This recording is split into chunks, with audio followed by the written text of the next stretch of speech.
சிவாய நமஹ. நேயர்கள் அனைவருக்கும் அன்பான வணக்கம். முப்போதும் திருமேனி தீண்டும் ஆதி சைவர்கள் குலத்தில் சுந்தரமூர்த்தி சுவாமிகளின் வழி தோன்றல் திருவான்மையூர் அடியாருக்கு அடியன் சந்தோஷ் திருமேனி சிவாச்சாரியார். நம்ம இந்த ஜனவரி மாதம் 2026 இதற்குண்டான பலன்கள் எப்படி இருக்குங்கிறத பார்ப்போங்க.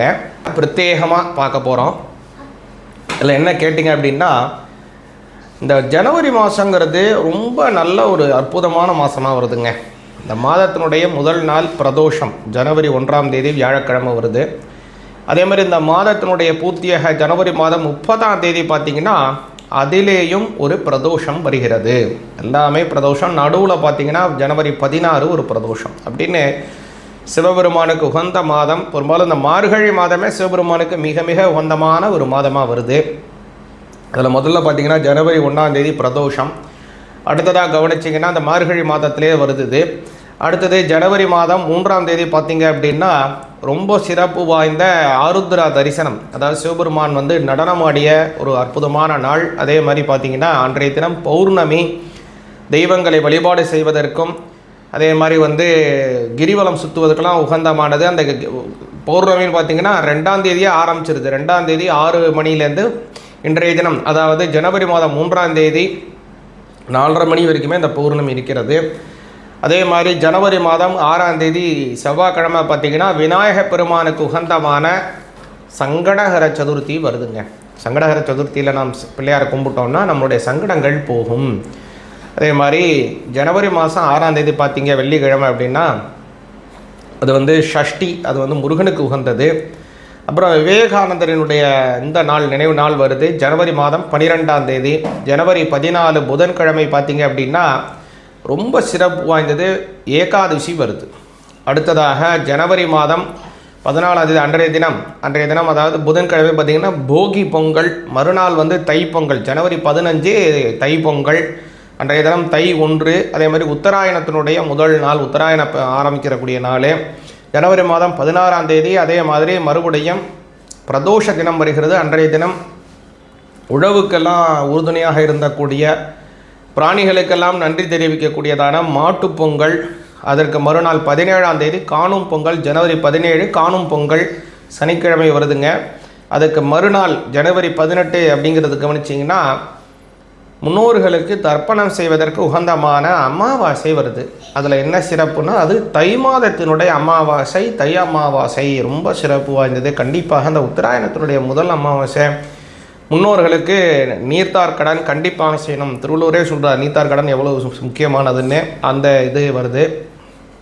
அதே மாதிரி பார்த்திங்கன்னா சந்திர தரிசனம்ங்கிறது 3ஆம் வரை சந்திரன் அதை தரிசனம் பண்ணக்கூடிய நாளாக ஜனவரி 20ஆம் தேதி வருதுங்க. ஜனவரி 24ஆம் தேதி சனிக்கிழமை வளர்பிறையில் வரக்கூடிய ஷஷ்டி.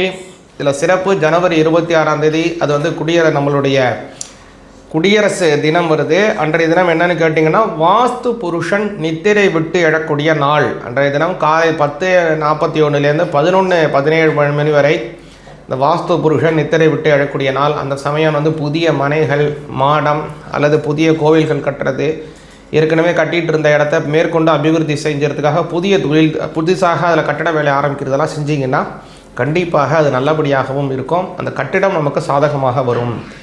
அப்புறம் 28ஆம் தேதி சுப முகூர்த்த நாளாக வருகிறது.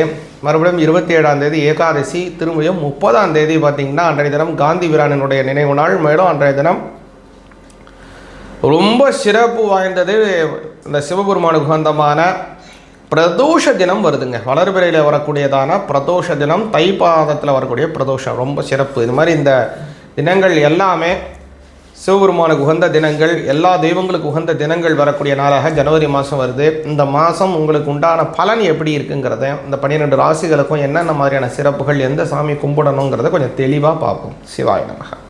விருச்சிக ராசிக்கு 2026 ஜனவரி மாதத்திற்கான பலன்கள் எப்படி இருக்குங்கிறத பாருங்கள். விருச்சிக ராசிக்கு பார்த்திங்கன்னா இந்த மாதம் அப்படிங்கிறது பொருளாதார வளர்ச்சியை தரக்கூடிய மாதமாக இருக்குது. பொருளாதார வளர்ச்சி, அது என்னங்க பொருளாதார வளர்ச்சி அப்படின்னு நீங்கள் நினைக்கலாம். ஏற்கனவே எங்களுக்கு செலவு தான் அதிகமாக ஆகிட்டுருக்கு. அஷ்டமச்சனி வேற கஷ்டத்தை கொடுத்து கொண்டிருக்கிறார். அர்த்தாஷ்டமச்சனி. இந்த அர்த்தாஷ்டமச்சனி கஷ்டம் விலகுமா அப்படின்னு நீங்கள் நினைக்கலாம். இதில் என்ன உங்களுக்கு பொருளாதார வளர்ச்சி எப்படி வருதுன்னு கேட்டிங்கன்னா, விருச்சிக ராசிக்கு உங்களுடைய 2ஆம் இடத்துல சூரியன் வராருங்க. சூரியன் யாருங்க விருச்சிக ராசிக்கு அப்படின்னா 10ஆம் பாவத்திற்கு உடையவர், ஜீவனஸ்தானத்திற்கு உடையவர் 2ஆம் பாவத்திலே வருகிறார் விருச்சிக ராசிக்கு. நல்லா கவனிங்க.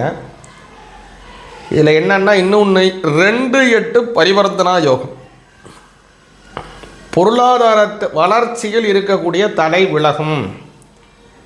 பல தடவை சொல்லியிருக்கேன். ஒரு சம்பளம் வாங்குகிறோம் அப்படின்னா இந்த வருடம் ஒரு 1,00,000 ரூபா சம்பளம் வாங்குகிறோன்னு வச்சுப்போம். வாங்குகிறோம் வாங்கலை காதுக்கு சந்தோஷமாக கேட்போம். 1,00,000 ரூபா வருமானம் வாங்குகிறோன்னு வச்சுப்போம்.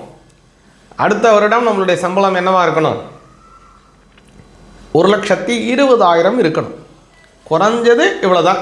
இது கிராஜுவலான ஒரு வளர்ச்சி. 1,20,000. அதுக்கு அடுத்த வருடம் 1,42,000, 1,40,000 அப்படின்னு ஒவ்வொரு வருடமும் நம்மளுடைய சம்பளம் உயர்வுங்கிறது இப்படி சீராக இருக்கணும். 1,00,000 ரூபா சொல்கிறவங்களுக்கு நான் சொல்கிறது வளர்ச்சி. இந்த மாதம் 50,000 அப்படிங்கிறது என்னுடைய ஒரு அடுத்த வருடம் 60,000 அப்படிங்கிறது தான் ஒரு வளர்ச்சி. சம்பள உயர்வுங்கிறது ஒரு மனிதனுடைய மிக மிக முக்கியமான வளர்ச்சியிலே உள்ளது. இதை வளர்ச்சின்னு கூட சொல்ல முடியாதுன்னு வச்சுங்க. ஏன்னா நம்ம 1,00,000 ரூபா சம்பாதிக்கிறோன்னா அதற்கு உண்டான செலவுகள் அந்த மாதம் நமக்கு இருக்கும். அடுத்த வருடம் 1,20,000 நம்ம சம்பாதிச்சோன்னா கூட அதுக்கு தக்கனதான செலவுகள் ஏற்பட்டுடும். அப்போது ஏன்னா அந்த செலவுகள் அதிகரித்து கொண்டு இருக்கிறது. அப்போது வருமானங்கள் நிச்சயமாக உயர வேண்டிய சூழ்நிலையில் நம்ம இருக்கோம். அந்த காலம் இப்போ அப்படி இருக்குது. இப்போது சம்பள உயர்வு இல்லாமல் இன்றைக்கி ஒரு 50,000, நாளைக்கு 50,000, ஒரு வருடம் முழுவதும் 2 வருடம் 5 வருடம் 10 வருடமாக நம்ம அதையே சம்பாதித்து கொண்டிருந்தால் நமக்கு வளர்ச்சவில்லை, தேய்ந்து கொண்டிருக்கிறோம். நம்மளுடைய பொருளாதாரம் தேய்ந்து கொண்டிருக்கிறது அப்படின்னு அர்த்தமாகி போகுது. அப்போது என்னங்க இதில் என்னங்க விஷயம் அப்படின்னு கேட்டிங்கன்னா, நம்மளுடைய வருமானம் உயர வேண்டும். அதுவும் எப்படின்னா கிராஜுவலாக உயர்ந்து, அதுக்குன்னு திடீர்னு உயர்ந்தாலும் ஆபத்து, உயராமல் போனாலும் ஆபத்து, கம்மியாக உயர்ந்தாலும் ஆபத்து, பிரச்சனை.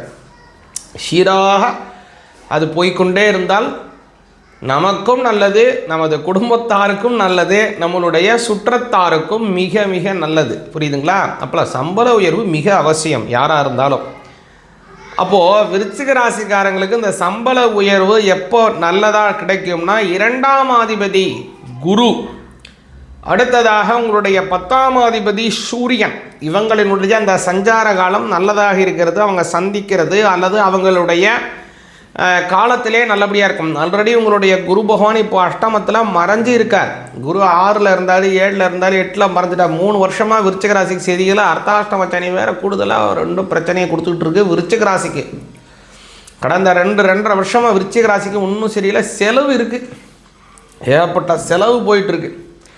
சரி, இப்போ விருச்சிக ராசிக்கு இதெல்லாம் மாறிடுமா அப்படின்னா கண்டிப்பாக மாறும். ஏன்னா பொருளாதார வளர்ச்சிகள் உள்ளது, நல்லபடியான சூழ்நிலைகள், உங்களை மதிக்கும்படியான சூழ்நிலைகள் ஏற்பட போது விருச்சிக ராசிக்காரங்களுக்கு குடும்பத்திலே நல்ல சந்தோஷம் ஏற்படும். 7ஆம் இடமும் அஷ்டமஸ்தானமும் 2ம் பரிவர்த்தனை நடக்குது. 10ஆம் அதிபதி ஜீவனஸ்தானாபதி அங்கே போடுறதுனால சம்பள உயர்வு உண்டு. அல்லது சம்பள உயர்வு அதிகமான இடத்திலே, மதிப்பான இடத்திலே நீங்கள் போய் வேலையை மாற்றிக்கொண்டு போய் வேலை செய்வதற்கான வாய்ப்பு உருவாகும். அதனால் விருச்சிக ராசிக்காரங்க வரக்கூடிய சமயத்தில் முருகப்பெருமானை வழிபாடு செய்யுங்க. ஒவ்வொரு செவ்வாய்க்கிழமையும் முருகனை கும்பிடுங்க. தை செவ்வாய் முழுவதும் முருகனை கும்பிடுங்க. தை கிருத்திகை முருகனை கும்பிடுங்க. ரொம்ப நல்ல பலன் உங்களுக்கு கிடைக்கும். சிவாய நமக.